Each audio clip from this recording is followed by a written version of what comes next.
January 1st, 1945, Western Europe. Before dawn, freezing fog clung to forward Luftwaffe airfields stretching from the Netherlands to western Germany. Engines coughed to life in the darkness as ground crews worked in near silence, careful not to alert Allied reconnaissance aircraft already prowling the skies. For Germany, this morning was not merely the start of a new year. It was the final gamble of an air force already bled white by years of attrition, fuel shortages, and the relentless pressure of British and Allied air power. By early 1945, Britain no longer fought for survival in the air. That struggle had been settled years earlier. The Royal Air Force, operating in coordination with Allied forces, now dominated Western European airspace with overwhelming numerical, technical, and organizational superiority. British radar networks remained intact, airfields operated without interruption, and replacement pilots flowed steadily through a training system refined by hard experience. Germany, by contrast, faced a collapsing aerial war economy. Aircraft production continued, but trained pilots, fuel, and time had all become critically scarce. Yet within the German high command, there remained a belief that a single, perfectly timed strike could still alter the balance. The concept was brutally simple. Catch Allied air forces, especially British units, on the ground, destroy as many aircraft as possible in one blow, and temporarily cripple air superiority long enough to stabilize the front. It was a strategy rooted not in long-term sustainability, but in desperation. The offensive would not win the war. It was intended to buy time. From the British perspective, the situation looked fundamentally different. RAF planners understood that Germany's air arm no longer possessed the depth required for prolonged operations. British intelligence, built around signals interception, reconnaissance, and prisoner interrogations, had tracked the steady erosion of the Luftwaffe since 1943. The air war had become an industrial contest, and Britain had learned, sometimes painfully, that victory in such a war depended less on brilliance and more on systems. Training pipelines, maintenance capacity, fuel access, and the ability to absorb losses without strategic collapse. The German offensive that followed would briefly shock Allied commanders with its audacity and initial surprise. But it would also expose a fatal contradiction at the heart of Germany's air strategy. In attempting to hide the operation from Allied intelligence, German planners had also severed vital coordination with their own air defenses. In concentrating their remaining strength into one final blow, they risked losses they could no longer replace. As the first aircraft lifted into the winter sky, Britain's air war had already been decided, not by that morning's events, but by years of accumulated advantage. What followed would demonstrate, with brutal clarity, why Germany's last air offensive was doomed before the first bomb fell. The planning behind this final gamble was shaped by a hard truth the British had already recognized. The Luftwaffe could no longer fight a sustained air campaign. German leaders therefore aimed for a single, concentrated blow, an operation designed to trade what remained of their experienced fighter force for a momentary disruption of Allied air power. In British operational summaries after the war, the logic was described as characteristic of Germany's late-war air strategy. Short-term tactical impact pursued at the cost of irreplaceable aircrew and command structure. The target set reflected what mattered most to Britain and the Allied advance in the West. Airfields supporting the RAF and Allied tactical air forces, especially those flying ground attack and close support, were prioritized because they directly shaped the battlefield. The intended outcome was not the destruction of cities or morale, but the paralysis of aircraft on the ground.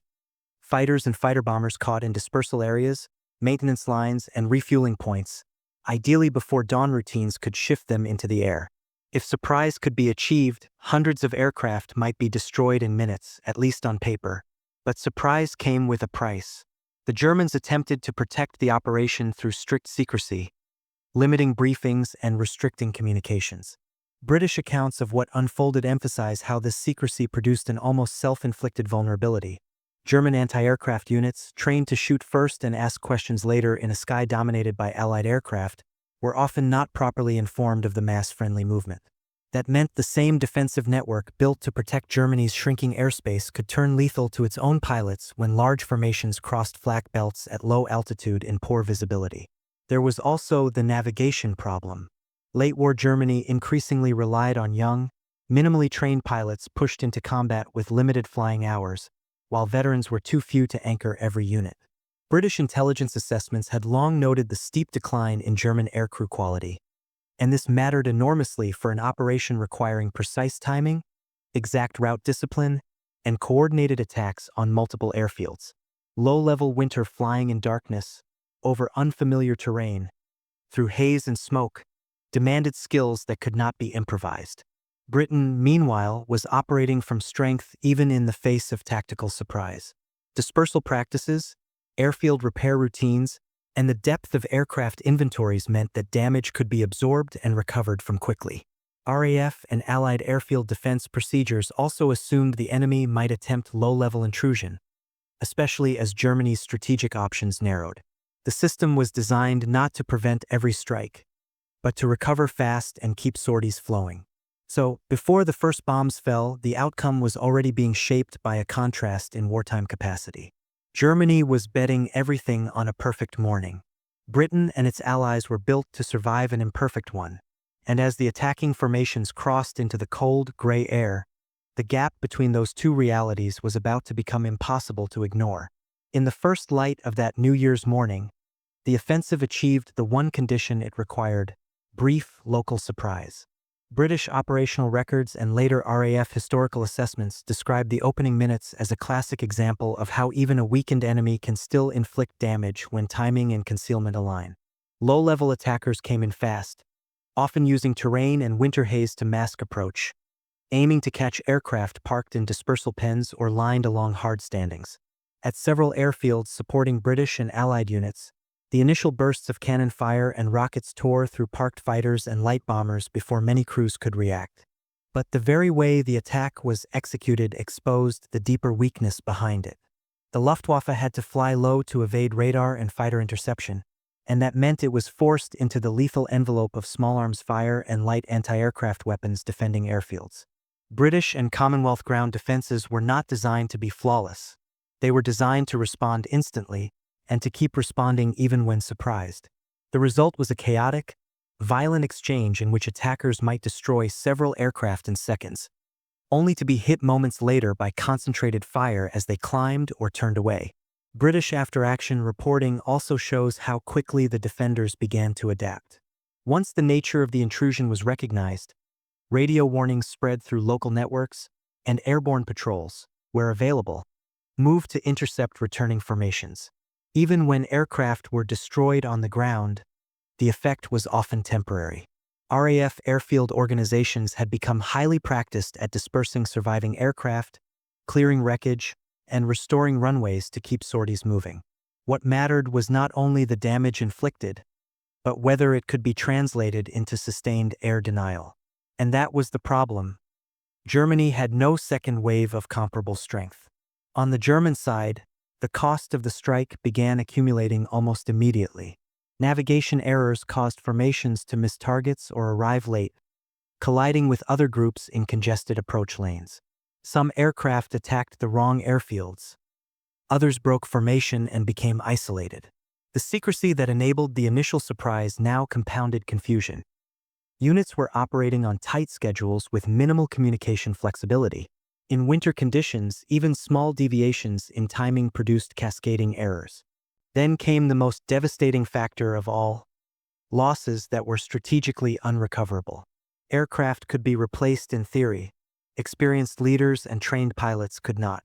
British intelligence summaries later highlighted that Germany's fighter arm was increasingly hollow, a force that looked substantial on paper but lacked depth in aircrew quality and command continuity.